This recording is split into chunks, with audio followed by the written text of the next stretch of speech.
Okay, now let's talk about part 2 of our post lab. Part 2 is the one that has the grid on it, and basically it's asking you to take your data and put it together into some figure that allows you to compare your data to each other. So, there are 3 experimental groups from the experiment: types of liquids, types of environment, meaning was there a fan in front of it or was there not a fan in front of it, and then materials, types of cups. So you can see I've already prepared in our Excel sheet types of liquids, types of environments, I don't have data here, and materials. So I'm just going to run through really quickly how to generate a graph like this with y'all. I'll go ahead and just delete it. We'll make it again. So the first thing you're going to want to do is you're going to collect all the data from the types of liquids. That would be hot water in a styrofoam cup. So you would copy and paste that into this document right here. Instant coffee, you would go and take your coffee and put it here. In your hot chocolate, you would copy and paste the data here. Then what you're going to want to do is make a table where you have your temperatures for the 3 liquids, all referring back to the same time points in the same table.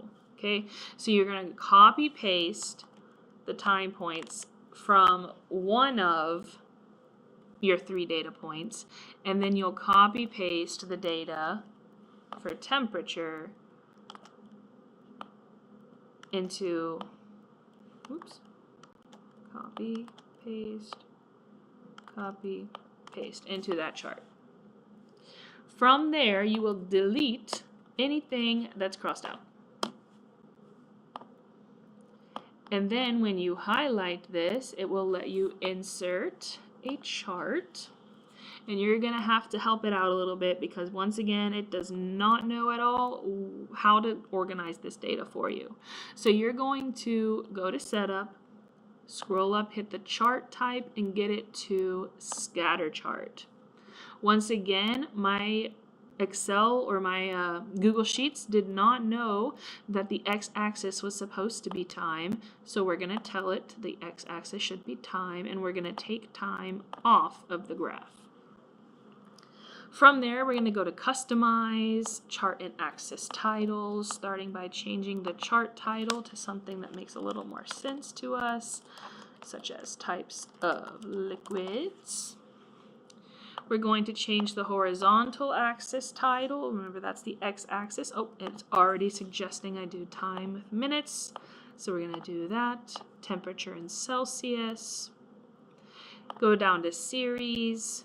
Add the trend line. Now remember, on this part of the lab, I want you to use exponential no matter what. No matter what. Even if linear has a higher r-squared value. Just pretend exponential has a higher r-squared value and run with it.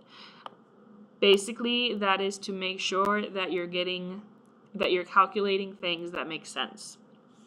Your data should have been exponential. It just depends on the experiment as to whether or not it ended up actually being exponential. So go ahead and just put it as exponential, even if the r-squared isn't reflecting that you should have. Okay, now you should have a nice and pretty graph with all of your data on it and with all of your data labeled. From here, you can do Control-C to copy, and you're going to replace the grid, this ugly graph paper, with your beautiful digital graph. Oh dear, that's not the graph, is it? Control, paste. Okay.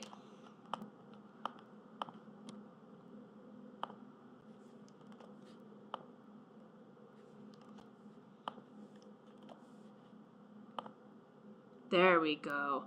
Control, Control V, and Control V to copy and paste. From here, you have your data put in.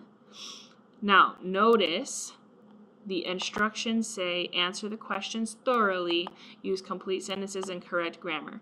You can ignore on another sheet of this paper and attach to this worksheet. That is if you were doing this on paper, but we're doing it digitally, so you don't need to make another sheet of paper. You can just type directly into the document. So here you would discuss any difference. So here I could talk about the fact that coffee was cooler initially than the hot water. Maybe it took longer for me to dump the instant coffee in there. I don't know. You could talk about that.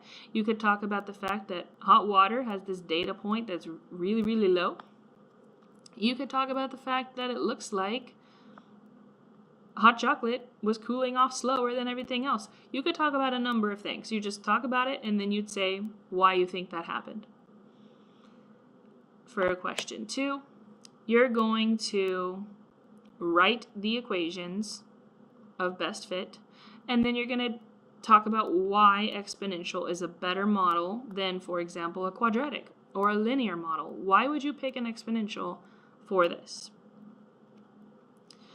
Questions 3, 4, and 5 are asking you to make predictions based on your equations that are right here. Now, most of you are probably going to have an E right here.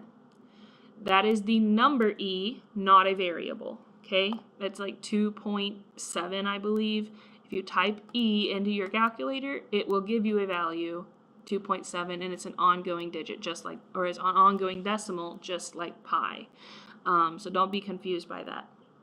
But basically, 3, 4, and 5 are asking you to make predictions using your equations. So here it's asking you to find a temperature. Temperature is on the y-axis, so you're trying to find y. And here it's asking how long. How long is time? Time's on the x-axis, so here you're going to have to solve for x. So you would plug in this number for y into those functions. And you're going to repeat that process for types of environments, types of cups, and that is part 2. Part 3 of the lab is some more fun questions, okay? They're not supposed to be gotcha questions, but I want you to take them seriously, okay? Answer them to the best of your ability. This one you definitely should be able to talk about. It's asking you to discuss any sources of error in your setup. It's not necessarily did you accidentally drop something. It's where did this experiment go wrong, or what could have been done better to give me better data? Okay, questions 2 or 3 is asking you to design an experiment and make a prediction of what your data would look like, and to use data from the lab to make a prediction about what type of cup would keep liquid hot the longest. Try to justify your answer with something from the lab. I know some people have been having difficulties with that question. It's okay. Come up with an answer on some type of cup that you think will keep it hot the longest, and justify your answer with data from your lab.